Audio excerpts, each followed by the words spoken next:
L'humilité, le vrai du faux.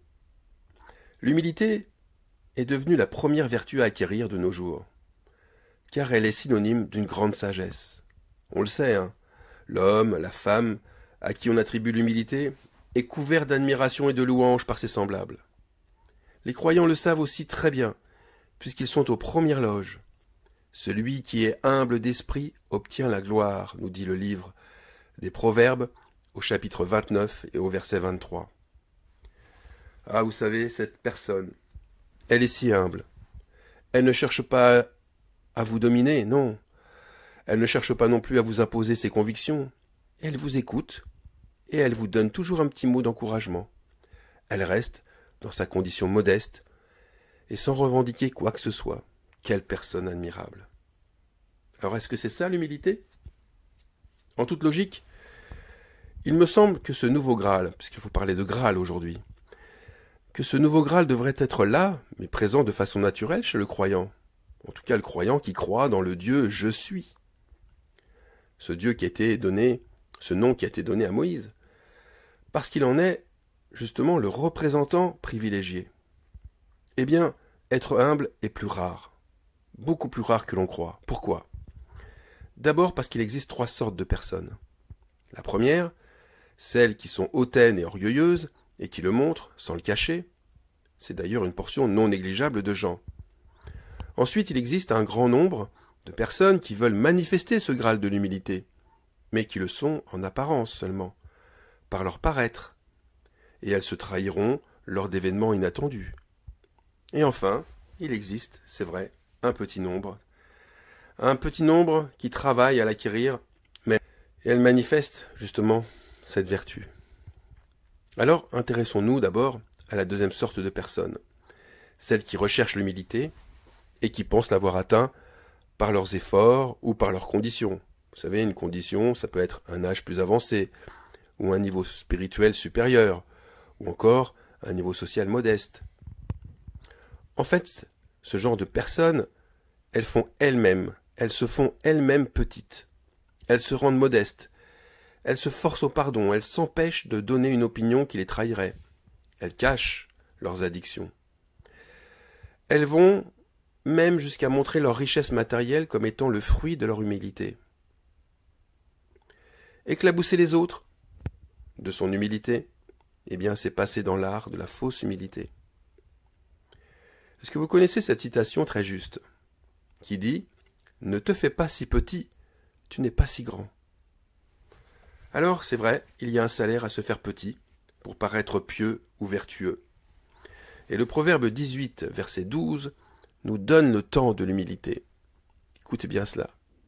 Avant la ruine, le cœur de l'homme s'élève, mais l'humilité précède la gloire. Ah, c'est vrai, nous connaissons très bien cette deuxième partie, l'humilité précède la gloire. Mais que vient faire l'humilité et la gloire avec la ruine et l'orgueil? Quels sont les effets d'une telle relation? Eh bien, quand tout va bien, quand les bénédictions et les biens s'accumulent, que les victoires nous remplissent de confiance, le cœur de l'homme s'élève, et l'humilité est facile à montrer. Mais dès que survient l'épreuve, dans les moments qui s'annoncent les plus durs, eh bien les masques tombent. La ruine montre le cœur hautain de celui qui s'est paré d'humilité. Se croyant humble, il va d'un seul coup perdre sa patience. D'un seul coup, son calme et sa sérénité vont s'envoler. Et il va se retourner contre le destin, contre ses ennemis, ou encore, il va s'excuser de défaillir. Sa bouche alors est prête à blasphémer. L'orgueil vient refrapper à sa porte, ou plutôt l'orgueil, tapi au fond de lui, ressurgit comme un fauve prêt à dévorer. Pourquoi ces gens perdent-ils pied dès que la fournaise les saisit? Eh bien parce qu'ils pensaient avoir réprimé tout mouvement d'orgueil en mettant leur confiance dans la sagesse spirituelle ou en mettant leur confiance dans l'Esprit de Dieu, alors qu'ils n'avaient placé leur confiance qu'en eux-mêmes.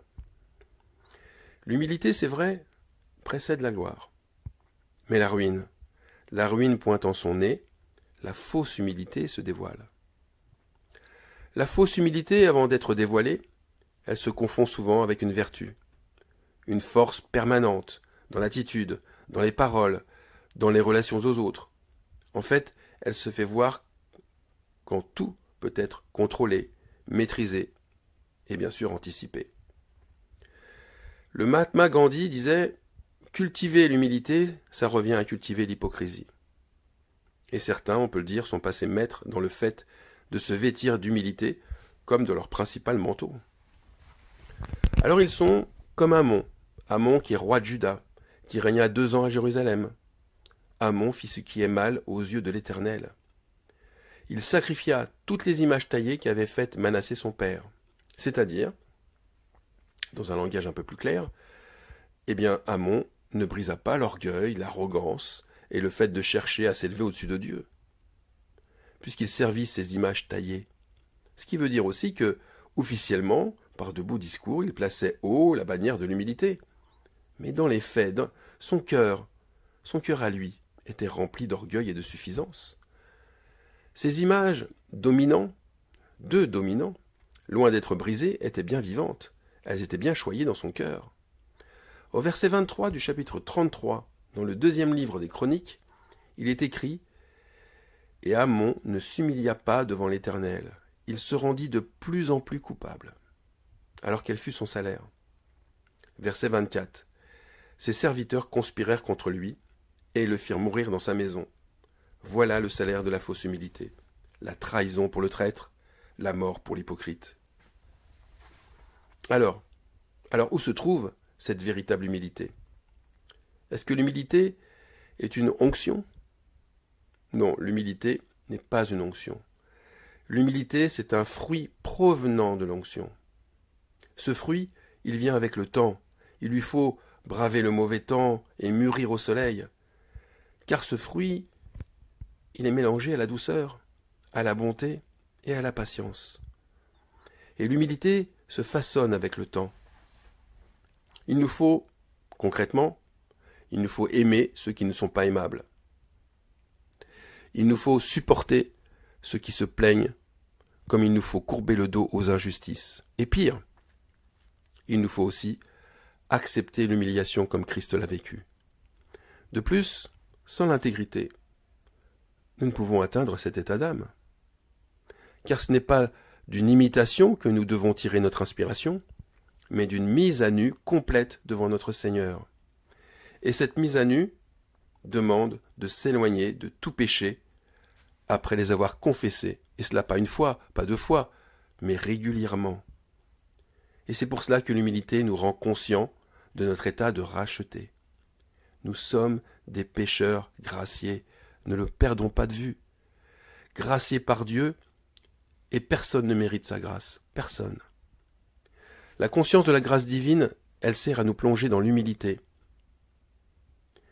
car le mérite ne nous en revient pas.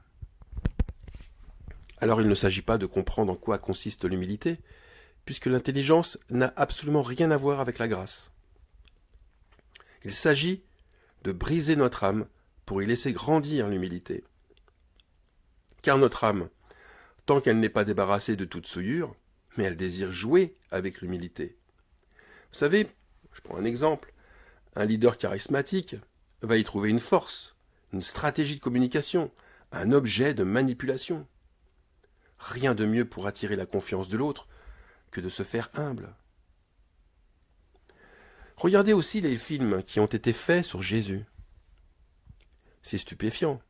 Les acteurs qui ont joué le Fils de Dieu ont tous surjoué l'humilité. Les scènes qui montrent des passages de l'Évangile, ces scènes insistent sur des positions figées qui ne sont pas du tout naturelles. Les attitudes sont stéréotypées. Regardez la génuflexion, les mains levées vers le ciel, les yeux révulsés, ou les yeux dans le vague, ou aussi des paroles prononcées avec un détachement total, et un ton très calme, sans aucun excès, et surtout solennel. Toute cette caricature en devient même grotesque. Mais regardez bien, cette mise en scène, elle reflète une chose. Elle reflète ce que nous désirons le plus, c'est-à-dire gérer nous-mêmes notre humilité, paraître humble au lieu de l'être réellement. Alors que dans les faits, nous devons nous affranchir de l'importance de soi. Car toute la croissance de l'esprit, qui est en nous, elle nous amène à vivre cette vérité. Elle nous fait plus que de comprendre, elle nous fait prendre notre position en Christ.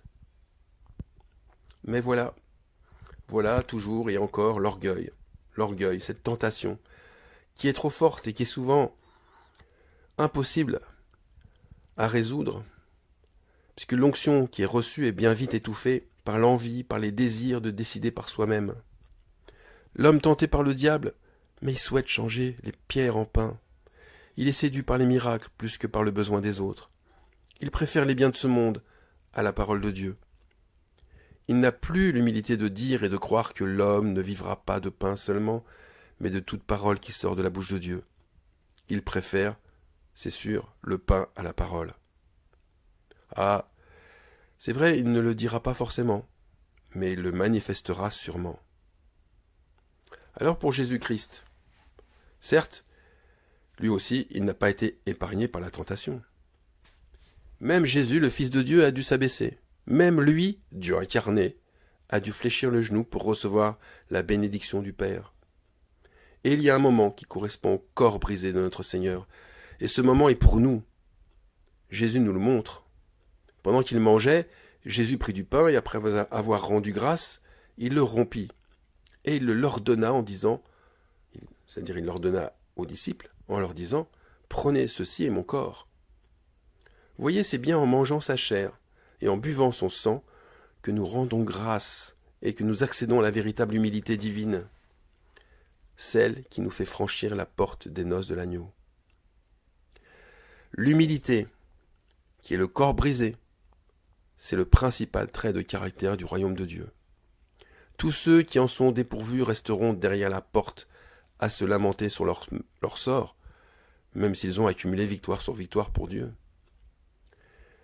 Être soumis les uns aux autres, regarder son prochain comme supérieur à soi, ou que les jeunes convertis soient soumis aux anciens, ce n'est pas un commandement nouveau, c'est un rappel à être vigilant face à l'orgueil qui est là prêt à émettre des comparaisons et à changer les poids sur la balance de Dieu, mais pour que ces poids penchent toujours en notre faveur. Alors maintenant, c'est vrai qu'il existe une relation entre l'humilité et la sagesse. Croire que la sagesse, elle donne l'humilité, ça revient à retomber encore dans l'orgueil. Croire que la sagesse, elle prend naissance en même temps qu'un comportement humble, c'est aussi contredire la parole, et c'est aussi retomber dans le même péché de convoitise. Dans la réalité, c'est vrai que Dieu donne la sagesse à celui qui la demande. Mais attention, la sagesse de Dieu, c'est une arme à double tranchant. C'est une arme contre soi-même, surtout quand elle vient couronner un être qui n'a pas persévéré dans l'humilité, mais qui a changé l'humilité en orgueil. Alors cette sagesse-là, elle le fera tomber. Pour preuve, le fils de David, Salomon, il a demandé la sagesse à Dieu, mais il lui a manqué l'humilité. Il a obéi certes à Dieu dans sa mission de lui construire un temple, mais il lui a désobéi par orgueil en obéissant à ses concubines étrangères et à leur faux dieu. Il a aussi désobéi en oppressant son peuple, en lui imposant d'énormes taxes. Trahissant Dieu, Salomon, lui aussi, a été trahi, et son royaume a connu un schisme terrible qui a séparé Juda d'Israël. Sa vie a été épargnée, mais uniquement à cause de la fidélité de son père David. Alors, ce que nous devons tirer de tout cela, c'est que le don de la sagesse ne peut grandir que dans un récipient humble. Sinon, le récipient se prendra pour la sagesse même. C'est pourquoi tant de gens prennent leurs idées pour de la sagesse. En abandonnant l'humilité, ils ont été aveuglés par le démon de l'orgueil.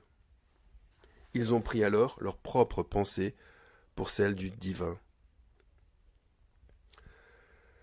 Alors le sentiment d'importance de soi, ce sentiment d'importance n'est pas un leurre, c'est un égarement, qui mène à notre propre perte, ce sentiment d'importance de soi.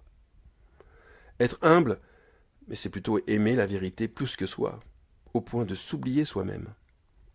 L'humilité n'est pas dans le fait de se déprécier, de s'estimer médiocre, inutile, sans importance. D'ailleurs, c'est très souvent par manque d'humilité qu'un individu se dévalorise en sous-estimant ses propres capacités.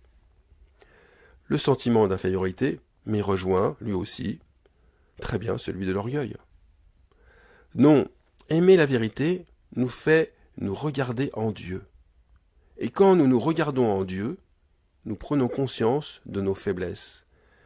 Et plus, nous les aimons. La gloire de notre Père nous suffit, et sa puissance s'accomplit dans la faiblesse.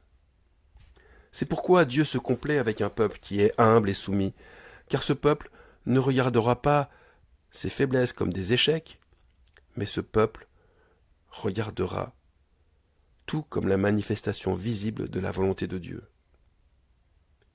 Et cette manifestation, cette volonté de Dieu, c'est Christ en nous. L'apôtre Paul témoignait de l'humilité de cette façon-là.